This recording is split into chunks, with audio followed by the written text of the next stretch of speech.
Insanity. Insanity. This is not an insanity defense. Colorado mass shooting suspect James Holmes have filed to change his plea to not guilty by reason of insanity. Will avoid jail because his defense team says he suffers from affluenza. There's no doubt there's no other defense but the insanity defense.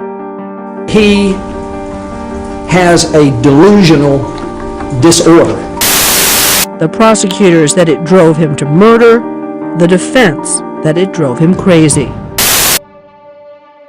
He did not understand the nature of his action, and he could not tell the difference between right and wrong. What is the standard for the most part? Well, for the most part, jurisdiction. What we call the McNaughton test. Of the McNaughton rule. And they came up with the McNaughton criteria. Guilty, but insane. This is a justification for murderous behavior. And a loss of self-identity. And a personality disorder.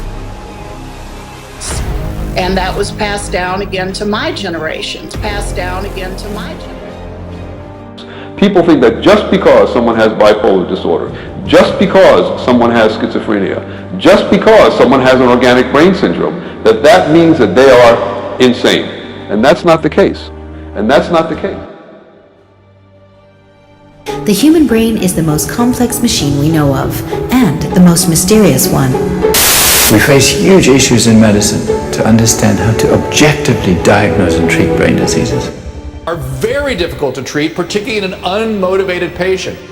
It has to be something that is recognized by the medical community. You've got to go back and take a little psychological time machine back to the time where you committed that crime to determine what that status was.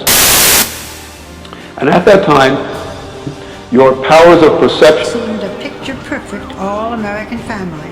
And behavior was outraged when John Hinckley Jr. was found not guilty by reason of insanity. And control. How does a child grow up to shoot a president? It has to be so severe. His schizophrenia. You literally did not know what you were doing. You literally did not know what you were doing.